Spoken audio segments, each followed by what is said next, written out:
প্রতি বছরই তীব্র তাপপ্রবাহের মধ্যে লোডশেডিংয়ে নাকাল হতে হয় সাধারণ মানুষকে। লোডশেডিং শহরাঞ্চলে সহনীয় হলেও গ্রামাঞ্চল বিদ্যুৎহীন থাকে দীর্ঘ সময়।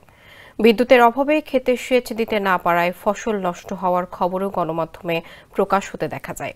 অথচ দরিদ্র জনগোষ্ঠীর কাছে বিদ্যুৎ সহজলভ্য করতে সরকার ভর্তুকি দেয়, কিন্তু বাস্তবের চিত্র উল্টো। ভর্তুকির বেশিরভাগই ভোগ করছে ধনী জনগোষ্ঠী। 40% গ্রাহক মোট বিদ্যুতের 54% ব্যবহার করে।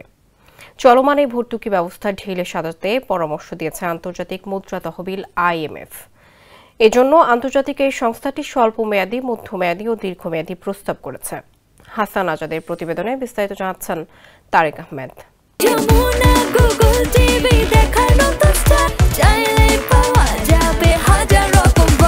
গেল সোমবার IMF দল একটি প্রতিবেদন দেয়। IMF-টিএ ইলেকট্রিসিটি সাবসিডি রিফর্ম বাংলাদেশ শিরোনামে দেওয়া প্রতিবেদনটি মূলত বাংলাদেশের বিদ্যুৎ ব্যবহারের ধরন এবং ভর্তুকি ব্যবস্থাপনার আর্থিক কাঠামো নিয়ে গবেষণা করে দেওয়া হয়েছে।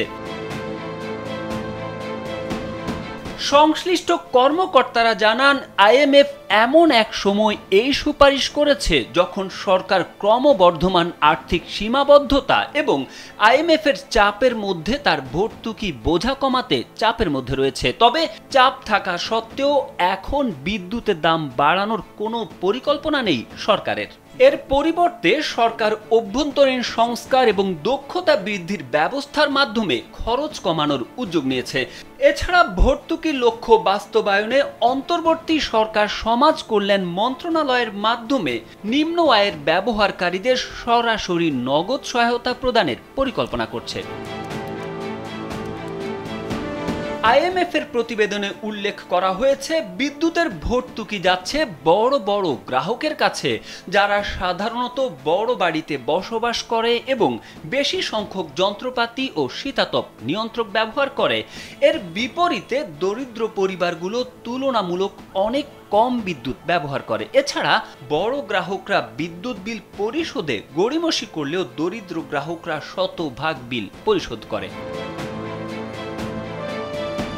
প্রতিবেদনের সংস্কারের জন্য রোডম্যাপও দেওয়া হয়েছে। এতে বলা হয়েছে, অদক্ষতা কমাতে এবং দরিদ্রদের আরও ভালোভাবে সুরক্ষিত করতে স্বল্পমেয়াদী সংস্কারে ব্লক ট্যারিফ পুনর্গঠন, লাইফলাইন ট্যারিফ সম্প্রসারণ করা এবং উচ্চ স্তরের বিদ্যুতের মূল্য 15% পর্যন্ত বৃদ্ধি করা। পাশাপাশি দরিদ্রদের মানচিত্র ব্যবহার করে শহর ও গ্রামীণ ব্যবহারকারীদের জন্য বিদ্যুতের পরিমাণ বাড়ানো। মধ্যমেয়াদী পরিকল্পনায় প্রস্তাব করা হয়েছে ভর্তুকি প্রত্যাহার করা এবং দরিদ্র জনগোষ্ঠীর গ্রাহক প্রতি মাসে 488 টাকা দেওয়া এবং দীর্ঘমেয়াদের সামাজিক সুরক্ষা কর্মসূচির মাধ্যমে বিদ্যুতের দাম যুক্ত করা। প্রাতিষ্ঠানিক ও নিয়ন্ত্রক সংস্কার বিষয়ে প্রতিবেদনে বলা হয়েছে, বার্ষিক ভর্তুকি কমানোর জন্য নিম্ন আয়ের পরিবারগুলোকে চিহ্নিত করতে ডিজিটাল পদ্ধতি ব্যবহার করা।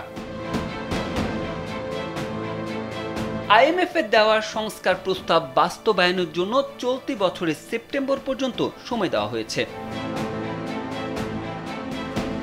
তারেক আহমেদ, কালবেলা।